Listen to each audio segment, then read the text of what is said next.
Pemirsa, janji Presiden Joko Widodo sewaktu kampanye pada Pilpres lalu tentang tidak akan bagi-bagi kursi atau jabatan dinilai sebagai omong kosong belaka. Ya, terbukti kini sejumlah kader dari Partai Banteng Moncong Putih, tim sukses serta relawan Jokowi akhirnya mendapatkan kursi empuk di sejumlah BUMN besar.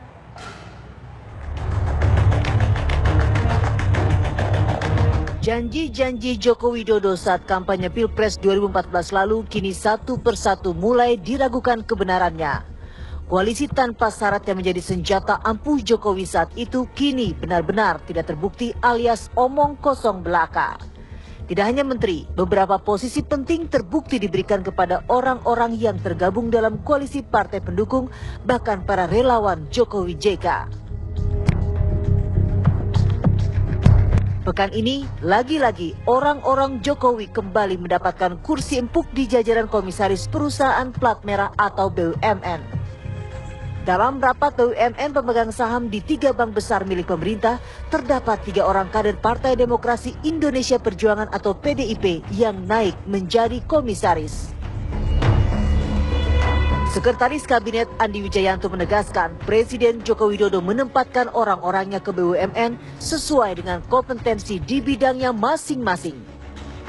Yang diinginkan Presiden adalah lakukan self-assessment secara profesional sehingga yang menduduki jabatan itu betul-betul kompeten di bidang. Dalam aturan yang ada, BUMN yang sifatnya strategis, komisaris utama dan direksi utamanya atas persetujuan Presiden. Dalam pergantian direksi dan komisaris Bank Rakyat Indonesia, pemerintah telah menempatkan Alexander Sony Keraf sebagai salah satu komisaris. Nama mantan Menteri Lingkungan Hidup ini sudah sejak lama menjadi kader PDIP dan saat ini masih tercatat sebagai salah satu ketua Dewan Pimpinan Pusat PDIP yang membidangi Badan Penelitian dan Pengembangan. Sebelumnya, dalam pergantian pimpinan di Bank Mandiri, terdapat juga nama Cahaya Dwi Rembulan Sinaga. Wanita ini tercatat pernah menjadi calon legislatif dari PDIP pada pemilu tahun 2009 lalu. Selain itu, di Bank Negara Indonesia atau BNI, pemerintah juga menunjuk Pataniari Siahaan sebagai komisaris. Dosen Universitas Trisakti ini juga tercatat sebagai kader PDIP dan maju sebagai caleg pada pemilu lalu.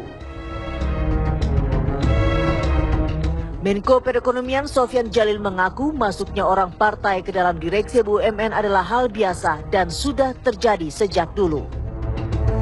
Cuma ada ketentuan, kalau Anda orang partai politik, Anda tidak boleh aktif di partai politik.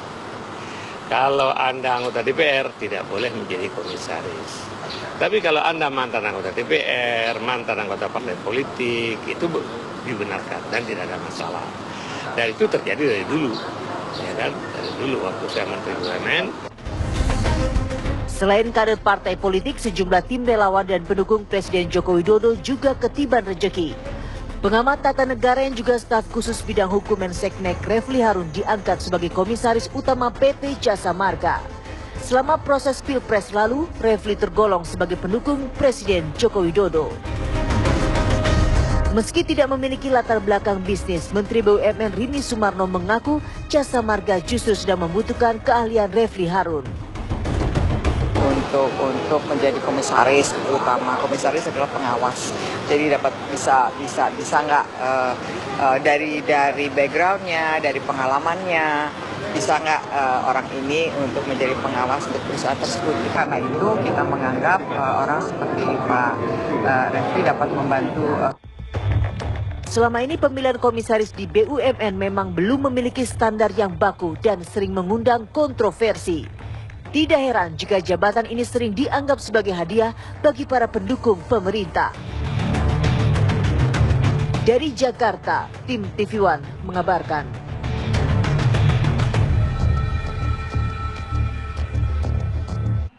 Masuknya sejumlah kader partai, tim sukses, serta relawan Jokowi di jabatan penting beberapa BUMN mendapat kritikan banyak pihak. Politisi Nasdem, Patrice Rio Capella menilai figur ataupun kader yang masuk di jajaran BUMN tersebut memiliki kompetensi di bidangnya. Pengamat ekonomi Iksanuddin Nursi juga menambahkan masuknya kader partai dan figur yang dekat dengan penguasa ke sejumlah BUMN juga terjadi pada masa-masa presiden sebelumnya. Mengejutkan, misalnya teman saya Refli Harun menjadi komut misalnya, ya itu agak mengagetkan. Tetapi termasuk Bang Rio ya? Enggak, tapi sekali lagi bahwa dari penjelasannya di BUMN itu ternyata membutuhkan seorang ahli hukum karena memang sering menghadapi persoalan-persoalan hukum. Jadi menurut saya alasan-alasan yang dilontarkan itu memang sekali lagi kompetensi, ya.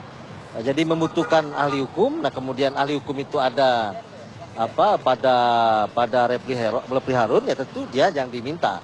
Bahwa kemudian Refli Harun itu bagian dari pemenangan dan sebagainya kayak Dias dan sebagainya.